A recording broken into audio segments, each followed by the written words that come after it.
শোকত ভাঙি পৰিছে বেহাৰবাৰী আউটপোষ্টৰ কে ছাৰ অৰ্থাৎ জনপ্ৰিয় অভিনেতা সিদ্ধাৰ্থ শৰ্মা। হয় বন্ধু বান্ধৱীসকল, আপোনজনক হেৰুৱাই আপোনজনৰ স্মৃতি সোঁৱৰি তেওঁ আজি অতি আৱেগিক হৈ পৰিছে। একেলগে অভিনয় কৰা বেহাৰবাৰী আউটপোষ্টত একেলগে সতীৰ্থ ফেইলাও বসুমতাৰী ছাৰ আমাৰ মাজৰ পৰা গুচি গ'ল। তেখেতৰ স্মৃতি সোঁৱৰি তেখেতলৈ মনত পেলাই তেওঁ অতি আৱেগিক হৈ পৰিছে আৰু এটি আৱেগিক পোষ্ট শ্বেয়াৰ কৰিছে। তেওঁ কি লিখিছে আহকচোন শুনো।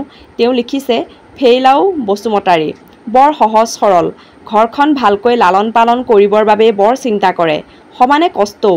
শ্বুটিঙত কিবা বাৰে বাৰে ভুল কৰিলে আমি যদি গালি দিওঁ হাঁহি মাৰি আমাক ভুলাই পেলায়। সঁচাকৈ অমায়িক আছিল বসু।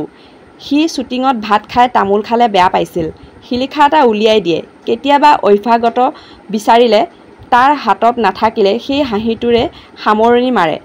তাৰ বিশ্বাস স্ক্ৰীনবোৰ মই ইম্প্ৰভাইজ কৰি দিলে ভাল হয় বুলি হাতত স্ক্ৰিপ্টটো লৈ মোক মাতি থাকে।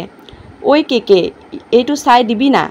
সঁচাকৈ মুখৰ সেই হাঁহিটো, শিলিখাটো, তাৰ পুথিৰ সুৰটো, গ্ৰুপত ভুলকৈ লিখা মেছেজবোৰ চব মচি সি গুচি গ'ল।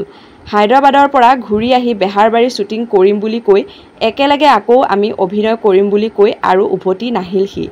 আজি আমাৰ বসুদাৰ শ্ৰাদ্ধ। শান্তিত থাকক বুঢ়া। জয় বৰাই বাথৌ। সঁচাকৈ খবৰটো পোষ্টটো পঢ়ি খুবেই দুখ লাগিল আৰু তেখেত য'তেই আছে ভগৱানে তেখেতৰ আত্মাক শান্তি দিয়ক। তেখেত য'তেই আছে ভালে কুশলে থাকক।